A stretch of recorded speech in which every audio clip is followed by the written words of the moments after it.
नमस्कार मित्रों, सुख समृद्धि विज्ञान चैनल में मैं सुशील कुमार शर्मा आपका हार्दिक स्वागत करता हूं। मित्रों, जो लोग पहली बार वीडियो को देख रहे हैं, आग्रह है कि वो हमारे चैनल को सब्सक्राइब कर लें और बेल का आइकन जरूर दबा लें। लेकिन रुकिए, ये चैनल सभी लोगों के लिए नहीं है। अगर यहाँ मनोरंजन ढूंढना हो तो आप सब्सक्राइब मत करें, और सब्सक्राइब कर भी लिए हों तो तुरंत अनसब्सक्राइब कर दें, क्योंकि ये मनोरंजन का चैनल नहीं है।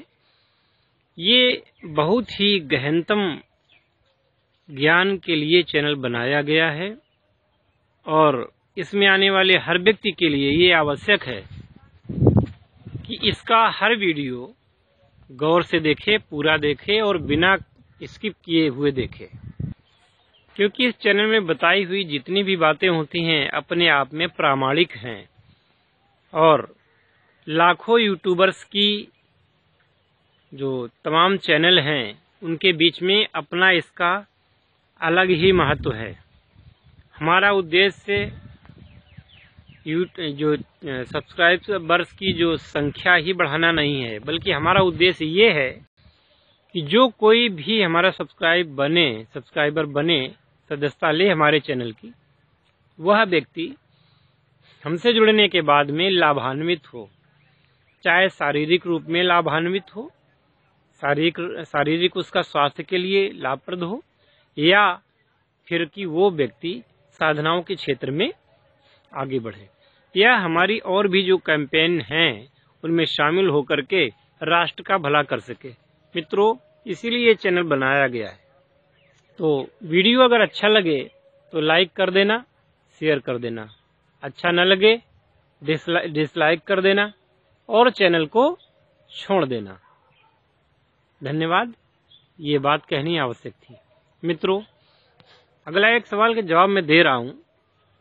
एक पंजाब का कोई लड़का था, वो मुझे व्हाट्सएप करता है, मुझे आपसे बात करनी है। मैंने कहा कोई बात नहीं, बात करिए। बोला अभी मैं घर में हूँ, बाद में बात करता हूँ। ठीक है, ऐसे 2 दिन गुजर गए। इसके बाद जब उससे व्हाट्सएप पर ही बात हुई, कुछ बात उससे हमारी फ़ोन पर भी हुई, लेकिन उसकी बात चूँकि कम समझ में आ रही थी तो हमने कहा व्हाट्सएप करिए और हिंदी में करिए। उसने किया तो वो बोल रहा है कि एक मेरे घर के सामने एक लड़की रहती है, तो मुझे उसको वशीकरण करना है, उसको अपने उसमें लेना है। तो मैंने कहा अच्छा। मैंने विचार लगाया कि भाई घर के सामने अगर लड़की कोई रहती है, उसमें उसको ये अगर अपने बस में करना चाहता है तो ये विवाह तो उससे करेगा नहीं, जाहिर है कि उसकी जिंदगी ही बेकार करेगा। मैंने उसको लिखा कि मैं आपके इस गलत काम में आपकी मदद नहीं कर सकता हूं। तो उसने मुझको लिखा नहीं, उसने वॉइस मैसेज भेजा था। मैंने हालांकि सब डिलीट कर रखा है। तो उसने लिखा कि ये क्यों नहीं कहते कि तुम्हें दम नहीं है। तो मेरे सब्सक्राइबर मित्रों, सभी लोग, ऐसे कामों के लिए आप अभी से मान लें, मैं खुला कह देता हूं, मुझ में दम नहीं है। ठीक है ना? कोई लड़ाई नहीं, कोई झगड़ा नहीं। ऐसे जाने कितने लोगों को मैं इनकार कर चुका हूं। अभी तक किसी का नाम नहीं खोला यूट्यूब पर। आगे अगर किसी ने इस प्रकार की हरकत की तो उसका नाम, उसका फ़ोन नंबर सब मैं यूट्यूब में बताऊंगा। इतना सब लोग ध्यान रखना। अगर उस व्यक्ति को ये समझाया जाए कि तुम्हारी भी घर में बहन होगी, बेटी होगी, कोई होगी, उस पर अगर दूसरा कोई व्यक्ति ऐसा करे, कैसा लगेगा? तो मित्रों, हम ना गलत का साथ दे सकते हैं, ना हमसे कोई उम्मीद करें।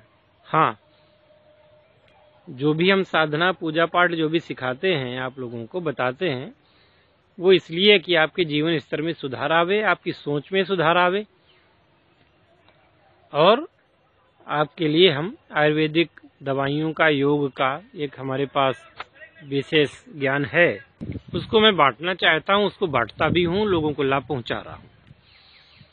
और इसी क्रम में मैं ये कहना चाहूँगा कि आज मैं ये बताने जा रहा हूँ आप लोगों को कि लोगों को कौन सी दवा नहीं खानी चाहिए।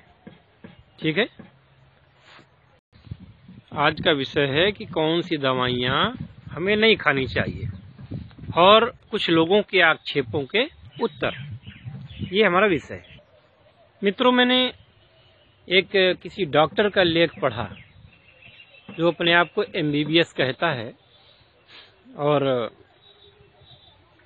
उसका लेख मैंने पढ़ा ब्लॉग में। उसने लिखा था कि ये जो भस्म इत्यादि हैं उसमें ये सब किसी के काम की नहीं होती। एलोपैथ की, ये जो आयुर्वेद की दवाइयाँ हैं, होम्योपैथ की दवाइयाँ हैं, लोगों को नुकसान पहुंचाती हैं। तो ऐसे विदेशी मानसिकता से ग्रस्त लोगों की किस रूप में उनको क्या कहा जाए। हमारे यहाँ जो जितने भी प्राचीन ग्रंथ हैं, सुश्रुत, वाग्भट, चरक संहिता इत्यादि, रसराज महोदधि, रसरत्नाकर, रसरत्न समुच्चय, ये क्या मतलब ये सब मूर्खों ने लिखे थे क्या? ये जो होम्योपैथिक दवाइयाँ बनती हैं, क्या ये दवाइयाँ बनाने वाले बेवकूफ़ हैं या इनको खाने वाले बेवकूफ़ हैं? आयुर्वेदिक जो दवाइयाँ बनाती है कोई कंपनी या कोई भी वैद्य वगैरह, तो क्या ये लोग मूर्ख हैं? मुझे नहीं समझ में आता कि कौन सी चाल के वशीभूत हो करके ऐसे दुष्ट हृदय के लोग यूनानी, तिब्बी, आयुर्वेद और होम्योपैथ को गालियां देते हैं। जरूर कहीं विदेशी साजिश है इसके पीछे,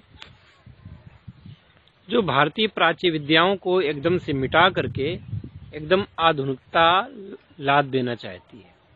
ये विदेशी साजिश का हिस्सा है। ये डॉक्टर्स, ये सब विदेशों से रिश्वत खाने वाले लोग हैं। केवल अपनी प्रैक्टिस बढ़ाने के लिए आप पूरी पैथी को ही गाली देते हैं। तो सरकार फिर डिग्रियां क्यों करवाती है? सरकार लाइसेंस क्यों देती है? सरकार कंपनियों को क्यों लाइसेंस देती है बनाने का? और लोग जो उसको खा करके, सेवन करके जो ठीक होते हैं, वो कैसे ठीक हो जाते हैं? जब आप लोग अपने अस्पतालों से मरीज को रिजेक्ट कर देते हो कि इसको घर ले जाओ और इसका अब इलाज नहीं हो सकता है, ऐसे समय में इन दवाइयों के जानकार वो लोग इनको ठीक कर देते हैं, तब आप क्या कहेंगे? बात सिर्फ ये है कि होम्योपैथ, आयुर्वेद और यूनानी तिब्बी चिकित्सा वाले, योग चिकित्सा वाले, इन लोगों का कोई संगठन नहीं है और ये लोग अपने हक के लिए आवाज उठाना नहीं जानते हैं। सिर्फ यही बात है, वरना हिम्मत नहीं होती किसी की। हाँ, मैं ये कहना चाहता हूँ कि जैसे दवा के रूप में रजत भस्म है, स्वर्ण भस्म है, लौह भस्म है, बंग भस्म है, इत्यादि इत्यादि जो भस्में हैं, बहुत ही ज्यादा मात्रा में उनका सेवन नहीं करना चाहिए। अब अगर आपको स्वर्ण का लाभ लेना है, जैसे स्वर्ण भस्म तो बड़ी महंगी आती है और स्वर्ण भस्म के फायदे भी आपको चाहिए और बिना पैसे के चाहिए, तो एक ही विकल्प आपके पास बचता है। किसी को अच्छा लगे तो सुन ले, जिसको अच्छा न लगे वो न सुने। क्योंकि देसी गाय जो होती है, जिसका दूध को कहते हैं A2, वो देसी गाय, उसके गोमूत्र में स्वर्ण अपने आप पाया जाता है और इतना पाया जाता है कि आपके शरीर को स्वस्थ करने के लिए काफी होता है। अगर गोमूत्र पीने में आपको दिक्कत होती हो, खराब लगता हो, तो कुछ कंपनियां गोमूत्र का चूर्ण भी बना रही हैं। गोमूत्र को, उसका पानी हटा करके फिर उसका जो जैसे दूध का खोया बनता है, वैसे उसका छार, गोमूत्र का छार आता है, कुछ कंपनियां बेच रही हैं। मिल सकता है आपको, उस छार का प्रयोग करें। अच्छा तो ये होगा कि ताज़ा गौमूत्र हो, लेकिन क्षार का प्रयोग कर सकते हैं। और वो भी न करना चाहें तो थोड़ा सा सोना रखें, आपके पास अंगूठी होगी या कुछ होगा, उसको पानी में डाल करके एक जोश खौला दें, उस पानी को पी जाएं। स्वर्ण तापी जल कहते हैं इसको। तो स्वर्ण तापी जल पीने से भी बहुत फायदा करती है। अब 1-2 दिन में या 10 दिन में, 2 महीने में आपको फायदा नहीं मिलेगा, पर इस स्वर्ण के जो कण होते हैं, परमाणु होते हैं, वो शरीर में जाएंगे, शरीर का अंश बनेंगे, तो शरीर को बहुत फायदा होता है। स्वर्ण से होने वाले फायदे हम किसी और दिन बताएंगे। आज का विषय जो है कि क्या नहीं खाना चाहिए। जैसे आप कोई कैप्सूल खाते हैं तो कैप्सूल के खोल को निकाल के फेंक दें, क्योंकि ये जानवरों की मांस जो होता है, जानवरों के मांस से जिलेटिन प्राप्त होता है, उससे ये प्राप्त होती है। मत खाइएगा। Cod liver oil, shark liver oil इत्यादि दवाइयों का सेवन ना करें। जो पिलपिले वाले कैप्सूल आते हैं बाजार में, बिल्कुल उनका सेवन ना करें, क्योंकि उसमें निश्चित तौर पे ये मांसाहारी तत्व पाए जाते हैं। बाजार में मिलने वाली मिठाइयाँ जिनमें चांदी का वर्क लगा हो, इस्तेमाल ना करें। अरे लोग तो पूजा पाठ में भी उसका प्रयोग करते हैं, बिल्कुल मत करें, क्योंकि ये भैंसे की जो छोटी आंत होती है, उसके पट्टे बना करके एक दूसरे के ऊपर रख करके उसको कूटा जाता है, और कितना भी धोते हैं फिर भी उसमें खून के धब्बे लगे रह जाते हैं। इसलिए ये पूजा के योग तो मिठाई बिल्कुल नहीं है, मत करिए इनका प्रयोग। इसी तरह आर्सेनिक से बनी दवा, जिसमें संखिया हो, जिसमें कुचला हो, जिसमें अफीम हो, जिसमें घातक केमिकल हो, या अंग्रेजी तो दवाइयाँ 80% खाने के योग्य नहीं होती हैं। आपको पता नहीं होता है, बहुत सी ऐसी दवाइयाँ होती हैं, बहुत बढ़िया कैप्सूल में या आपको ऐसे मिल जाएंगी पैकिंग में। कुछ दवाइयाँ जैसे उसमें आता है टेस्टोस्टेरोन आता है मर्दाना शक्ति के लिए, बड़ा ही घातक इंजेक्शन है। ये बैल के टेस्टीज यानी वृषण, बैल के जो अंडकोश होते हैं उनसे ये निकाल करके बनाया जाता है।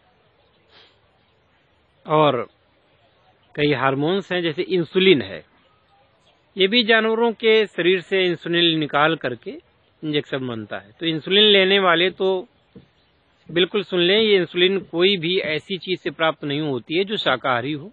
इंसुलिन जानवरों के कटने के बाद उनके शरीर से निकाल करके उस इंसुलिन के इंजेक्शन बनते हैं। और भी तमाम दवाइयां हैं जिनका प्रयोग किया जा सकता है और आराम भी होता है उससे। और मैं रोकता नहीं हूँ, जिनको जरूरी हो अपना इंसुलिन लें। मांसाहारी तो बहुत सारे लोग हैं, लेकिन मैं प्रेस्क्राइब नहीं करता हूँ। मेरी तरफ से मैं नहीं कहता हूँ। बाकी अपना जीवन बचाना हो आप जाने, और आपका धर्म जाने, आपका काम जाने। इसी प्रकार से स्त्रियों के कुछ रोगों में स्त्रियों के ही पेशाब से बनी दवाइयाँ आती हैं बाजार में, और बड़े आराम से लोग उसको खा लेते हैं। अगर उनको पता चल जाए कि इसका स्रोत क्या है तो वो कभी नहीं खाएंगे। अब आई बात की भस्मों, स्वर्ण भस्म इत्यादि के बारे में कहने वाले वो लोग ये नहीं बताते हैं कि शराब में क्या नुकसान है, तंबाकू में क्या नुकसान है, मादक द्रव्यों में क्या नुकसान है। उनको नहीं बताएंगे। वो ये बताएंगे कि स्वर्ण भस्म से नुकसान है, चांदी की भस्म से नुकसान है। ऐसे लोगों को क्या कहा जाए। आप इलाज नहीं करते, सीधे घुटना बदल देते हैं, और वो घुटना भी 10 साल बाद, 15 साल बाद बेकार हो जाता है, फिर रिप्लेस करना पड़ता है। आपकी दवाइयों में, आपके इलाज में जरा भी अगर वो होती तो उसको रिपेयर करते, बदलते नहीं। और आपकी दवाइयाँ सेवन करके आपका बहुत बड़ी बड़ी डिग्रियां और ये बड़ा ये थोथा ज्ञान आपका जो है, लोगों की उम्र उसने 60 साल कर दी। जब लोग घास फूस की दवाइयों को खाते थे, रस भस्म इत्यादि का उपयोग करते थे, तब लोग 100 साल जीते थे। आज वही लोग 60 साल में कहते हैं कि मर जाना है, 60 साल में बेकार हो जाते हैं। आप किसी भी जगह भर्ती हो जाइए, जो भी अंग है खराब हो गया है तो कहा जाता है इसको काट के निकलवा दो, ऑपरेट करके निकलवा दो। उसको ठीक नहीं करना जानते, उसको ऑपरेट करके निकलवा दो, ये तरीका है केवल। तो ऐसे भी संस्थानों का विरोध करना चाहिए। जब डिलीवरी बिना ऑपरेशन की हो सकती है तो डिलीवरी क्यों की जा रही है? एक ऑपरेशन हुआ रोग को ठीक करने का, फिर दूसरा ऑपरेशन हो गया, जो कैंची वहां पेट में भूल गए थे या रूमाल भूल गए थे उसको निकालने के लिए। क्या मजाक बना रखा है चिकित्सा विज्ञान को। तो मित्रों, सजग होना आपका कार्य है। सजगता नहीं होगी तो इस संसार में सब क्या चल रहा है, घोटाला चल रहा है। सजग होइए और प्रकृति की शरण में आइए, योग का सहारा लीजिए, प्राणायाम का सहारा लीजिए, कसरत का सहारा लीजिए और आयुर्वेद, होम्योपैथ, तिब्बी, यूनानी इत्यादि का एक्यूपंचर, एक्यूप्रेशर, ये जो जिनको वैकल्पिक चिकित्सा पद्धति कहते हैं, उनका सहारा लीजिए। निश्चित रूप से शरीर बचेगा, स्वस्थ रहेगा, ज्यादा दिन तक जीवन मिलेगा। इसी के साथ ये वीडियो मैं समाप्त करता हूँ। नमस्कार।